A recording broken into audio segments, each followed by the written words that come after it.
अक्सर हम देखते हैं कि अरेस्ट से बचने के लिए जो एक्यूज होता है वो हाईकोर्ट मूव करता है और अपनी एक एप्लीकेशन मूव करता है सेक्शन 482 जो कि अब बीएनएसएस में 528 है, या फिर हाईकोर्ट की रिट जुडिक्शन में वो अपनी एप्लीकेशन मूव करता है फॉर क्वेशिंग ऑफ एफआईआर या जो भी उसका मुकदमा होता है उसके लिए। अब हाईकोर्ट क्या करता है कि क्वेशिंग को अलाउ ना करते हुए उसमें अरेस्ट स्टे दे देता है या फिर डायरेक्शन दे देता है इन्वेस्टिगेशन एजेंसी को कि आप एक पर्टिकुलर टाइम में अपनी इन्वेस्टिगेशन कंप्लीट करिए। अब यही एक मामला आया जिसमें इलाहाबाद हाईकोर्ट द्वारा 19 डेज का टाइम दे दिया गया इन्वेस्टिगेशन कंप्लीट करने के लिए, और टिल कॉग्निजेंस यहाँ पर एक्यूज को अरेस्ट स्टे मिल गया। अब इस मामले में स्टेट ऑफ यूपी ने इसको अपील किया सुप्रीम कोर्ट में। तो सुप्रीम कोर्ट ने जब ये मामला देखा तो सुप्रीम कोर्ट ने बताया कि जो इस तरीके का जो भी डायरेक्शन है कि इसमें हमें इन्वेस्टिगेशन एजेंसी को हम पर्टिकुलर टाइम फ्रेम दे देते हैं कि इतने टाइम में आप ये इन्वेस्टिगेशन कंप्लीट करिए, वो जुडिशरी द्वारा ओवर रीच है अपनी पावर की, क्योंकि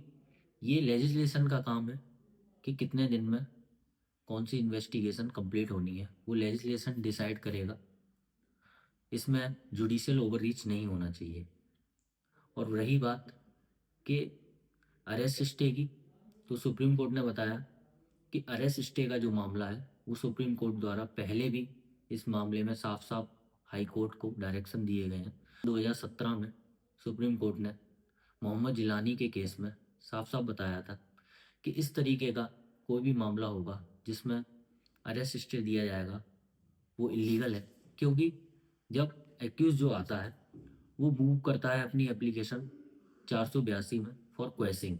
या 126 में क्वेसिंग के लिए। अब हाईकोर्ट क्या करता है, हाईकोर्ट जो वहाँ पर रिलीफ देता है वो देता है 438 में, यानी कि अब हाईकोर्ट बोल देता है कि इतने टाइम तक आप उसको अरेस्ट नहीं कर सकते। तो जिस चीज़ की आपने एप्लीकेशन मूव नहीं करी है उस चीज़ का रिलीफ देना इलीगल है, सुप्रीम कोर्ट ने साफ शब्दों में कहा। और बताया है कि 2021 में भी इस बात को सुप्रीम कोर्ट द्वारा दोहराया गया था, जिसमें Niharika construction limited versus state of Maharashtra में 2017 को जजमेंट को सुप्रीम कोर्ट द्वारा कोर्ट किया गया था और हाई कोर्ट से इस तरीके का कोई भी डायरेक्शन इशू करने के लिए मना किया गया था। हाई कोर्ट का लगातार इस तरीके के डायरेक्शन इशू करना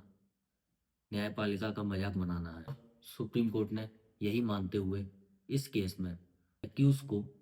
अरेस्ट स्टे खारिज कर दिया और 2 हफ्ते का टाइम दिया सरेंडर करने के लिए। और इस केस का नाम है state of UP versus Mohammad Arshad Khan.